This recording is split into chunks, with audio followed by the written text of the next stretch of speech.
Hello, welcome to the vlog. I hope you're doing well. I don't think I've introduced the vlog yet, but today what you're watching is a week in Chennai. It's very flexible, very open-ended plans because I make sure I finish all my work in Bombay and then come to Chennai so that when I'm here it's like downtime and I get to just hang with my friends and chill. But today particularly is quite busy because I didn't work actively for the past few days. As you saw, I was at a wedding and yeah, like pre-planned everything, but now I have to do a bunch of stuff so that I'm sorted for the next few days. So today I have to edit a reel and upload it. I have to edit a shot and schedule that, which is already done, and I have to edit one collab video thing and send it off for approval. And then there's another collab video that I shot when I was in Bombay, but there's a small portion of that which is like hair washing shots that I didn't like the look of, so I'm gonna reshoot it and then edit that and send it. But to reshoot that bit I have to go to my friend's house because I can't shoot it in my house. The bathroom aesthetic is not the right aesthetic, so I'm gonna go, and also I need another person to help me shoot those hair washing shots. It's very ugly when I try to shoot it myself, so I'm gonna get her help. So that means I have to go to her house obviously. And yeah, so it's like a very packed day. In the morning I woke up early and I did my workout just so that I could get it out of the way, and I'm waiting for my car to come back from service so that I can finally take it with me and go to my friend's place, shoot the video, do all my work stuff, and try to maybe do some pottery with her. She is very into it, but I'm not sure if we'll have time for that. And then in the evening we have one more wedding related event. So yeah, very busy day. I'll take you along as much as I can, but if I don't get enough footage, I'm very sorry in advance, but I'm gonna try.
Hello, I'm just, I don't actually remember what I said to you last, but I'm just getting ready to go out. Today's a Wednesday. I did my quad workout virtually, obviously, and then after that, I had my shower.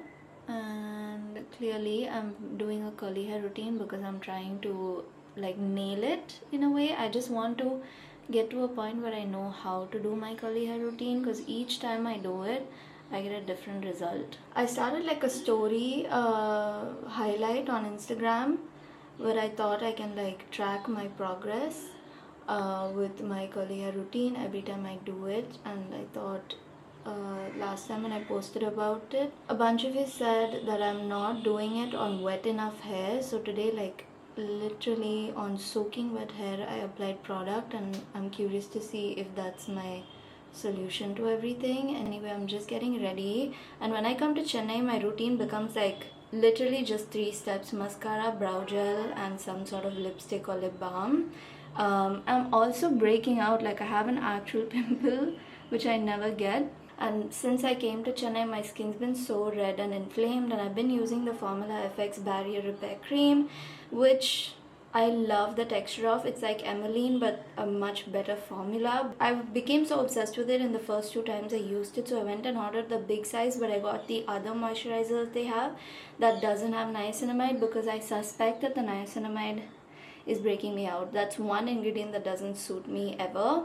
Yeah, I've been dealing with that, and my skin is so dry and scaly, so I'm literally going no sunscreen today as well. I don't know if I said this on a vlog, I might have, but I got my retainers removed, and ever since then I've been paranoid that my teeth are moving, and I think they are. Like the gap in my teeth is becoming more, and I don't know why. My whole life I've struggled with going to the dentist. I've had braces, I've had Invisalign already, and I might have to do it now again. I've had retainers for the past 5 years that I removed a few months ago, and now it's moving again. I hate it. I hate this dentist lifestyle. I just wish I was done with it, but it just never seems to end. The mascara I just use is really nice. This is a L'Oreal Telescopic Lift, and unfortunately it's not even available in India. I don't know why L'Oreal doesn't bring like their good products to India. Like their mascaras are really good. This one is not even waterproof, which is what I like in my mascaras. I don't like waterproof formulas. And then I'm going in with Benefit 24-hour brow setter. The way I've been using it is just to like coat my brow hairs in the gel nicely and then just set it in place like this. And it's by far like the best brow gel because it doesn't leave it like super crunchy and disgusting. Okay, let's do a little bit of this L'Oreal what is it called? Color Reach Satin Lipstick. This is the shade Worth It Intense. I did a whole video on it because I love the color, and the formula is so like luxurious. Actually, I know that was an ad and I said luxury, I compared it to high-end luxury lipsticks, but yeah, even here where it's a non-sponsored video, I'm comparing it to a high-end lipstick. That's the final look. I'm stepping out of my house with like proper wet hair, which I never do, but it's okay.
it's a Sunday, the day before this goes live, ideally. And I'm just doing some skincare. I actually bought this ampule. This is the Skin 1004 Centella ampule. I don't know what the actual name of it is, but I've been seeing it a lot on Instagram. A lot of people talking about how it's really good for redness and texture, and even if you have acne prone skin. And since I came to Chennai, honestly my skin has been breaking out, which is like never happens for me, to be honest. I really think it's the quality of the water here. I'll get back to you on how this works. I used it last night and I feel like it really helped to calm down some of the little spots that I had here. Like, yeah, like from the one time I used it, I feel like it worked. But I'm gonna continue using this, and I'm flying back to Bombay tomorrow to get back because I have a bunch of work stuff now that I have to do in the next week. So it's really nice that I'm able to like go with the flow a bit. Like if I feel like I want routine and stability and stuff, I go back to Bombay, and when I feel like I want a break, I come here. It's a good balance. But all of this week I've been stressing non-stop about my teeth and it moving, but I decided I'm just being a bit too like in my head about it, and I should take some time to see if the movement is continuing to happen in the next month or if it's gonna stay like this. Like this doesn't look bad. Yeah, with that I think that's all I have to say for the vlog. I know this vlog I didn't speak to you that much because I felt like I didn't have that much to say, but I usually find something or the other to ramble about, and I didn't do that this time, so it feels a bit weird. But I hope you enjoyed these few days in Chennai and enjoyed seeing like what I get up to when I'm here. I have to wrap up the vlog here so that I can edit it for tomorrow now. So yeah, thanks so much for watching. I'll see you next week. Bye.